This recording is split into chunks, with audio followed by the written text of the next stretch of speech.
welcome back for a new ASMR chess video.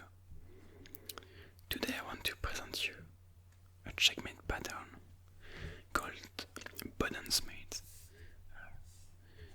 Pattern that you can find relatively often in games, or that can happen a lot, and that's somewhat important to know if you want to become a good chess player. So here is a position. You can pause the video if you want to find a move. This is the Boden's mate in its most basic form. White has two bishops and black has one rook and one pawn. The dark square bishop is covering this diagonal, and so we play bishop to a6, checkmate. The bishop is checking the king, controlling the b7 square, and these two pieces are preventing black from moving the king away. This would also work with a queen, either a queen over here or a queen over here. This would be checkmate as well, because the queen works like a bishop, and it does not just work with any stuff like this. You could have a knight over here, and it would still be checkmate, for example. So now what I'm going to do is show you a bunch of positions with this same checkmate pattern, but in actual games, and with a lot more pieces on the board, and somewhat more difficult to see than this one. Okay, so here is our second position. As you can see, it's already a lot more complicated. Now it's black to play, and in the game, black went for a long castle queen side. White had previously pushed this pawn, and black basically says you cannot take the bishop, because I would take your rook, and you would be losing material, because it even comes with check. Except this does not work, and black missed a key move, and in this position, you can pause the video if you want to try the move. It's actually made in two, and it's a very thematic idea with associated with this mate, the Boden's mate. It's queen takes c6, check. Now the bishop is preventing the king from moving away, so the king is stuck, and there is only one move that black can actually play, is to take the queen. But now we have bishop to a6, checkmate, and we see again the combination of the two bishops checkmating this king. And this type of sacrifice, queen sacrifice on c6 or on c3 in the other direction, is very thematic. And this is why Boden's mate mostly happen on the queen side, because you have this spacing. When you castle the king side, the king is closer to the board, so you cannot really place a bishop over here. But when you castle queen side, it makes you susceptible for this type of checkmates. Here is the third position.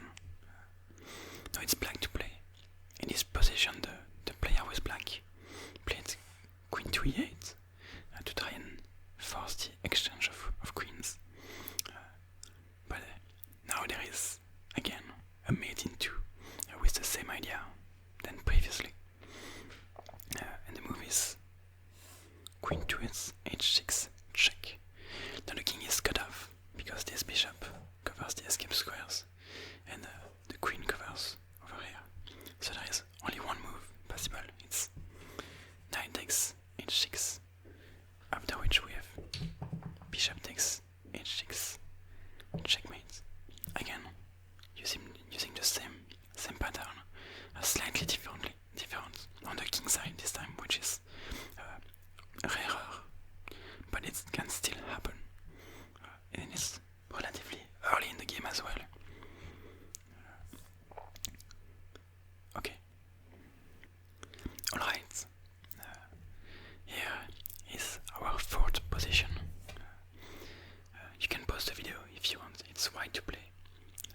checkmate black in 2 moves, using the same ideas that I have shown you in the first couple of examples. The move is queen takes e6 check. Again, the bishop is cutting off the escape squares from the king, so there are no other choices but to take this queen. But now we have bishop g6 and checkmate. The same idea, once again, but once again on the king side, so not as usual as you can sometimes see it, but a nice idea nonetheless. And you can see again a queen sacrifice, so we like to sacrifice our queen if it can get a nice checkmate. This is always nice to do. And here is the 5th position. There is one more after this one, and it's black to play and win, and it's not as straightforward as before. Feel free to pause the video if you want to search the move for yourself. It's a little bit more complicated because it does not essentially lead to checkmate. The move is d5, chasing this bishop away, and more importantly, opening the diagonal for this bishop. Because if the bishop simply retreats, for example, now you would have Boden's mate. Sorry. With this checkmate.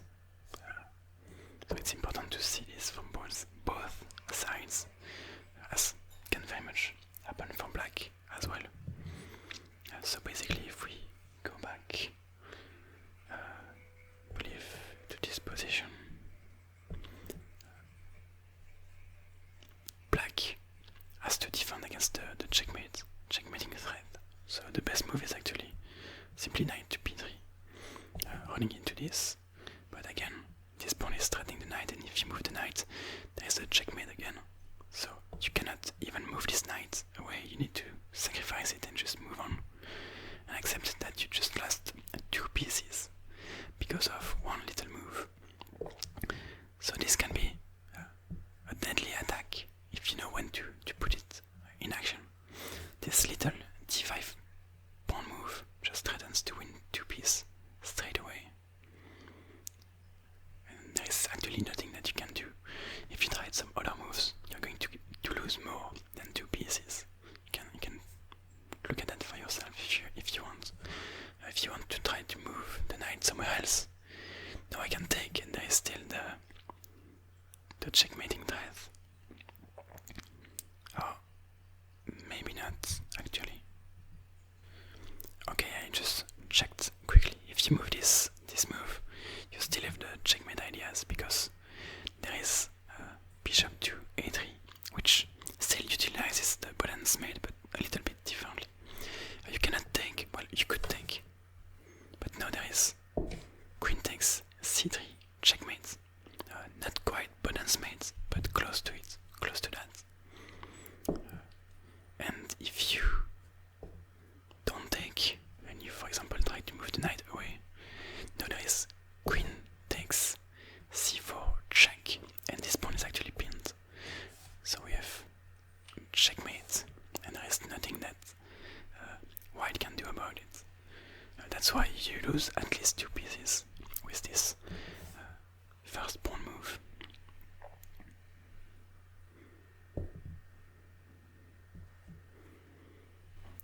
Alright, so for this latest position, last position, the slightly simpler one, black played f5, try and support their pawn on e4, and it turned out to be a huge mistake. At this point of the video, I hope you are either asleep or you know what to play here with white. Simply bishop to g5, checkmate. Same pattern as in the 5 previous examples. It was a simpler one, but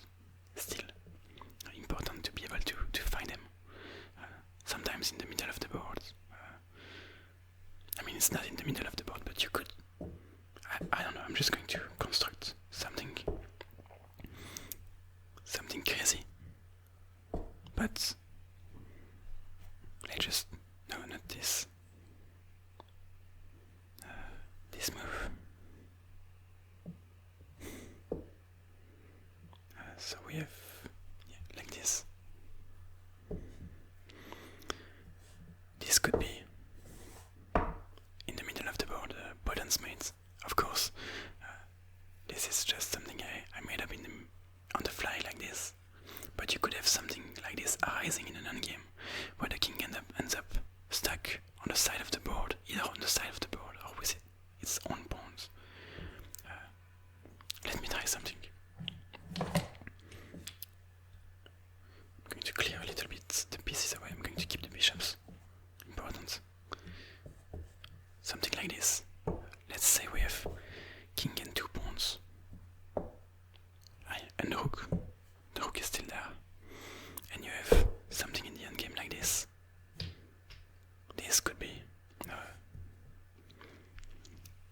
let's say that black is trying to advance their pawns. You could have some checkmate like this. Simply with black trying to advance the pawns and being stuck behind or in front. It could also happen in front with the pawns. So this is something that can happen in real games. And sometimes maybe you're not going to checkmate your opponent, but maybe the actual threat of going to checkmate your opponent is going to pre-move them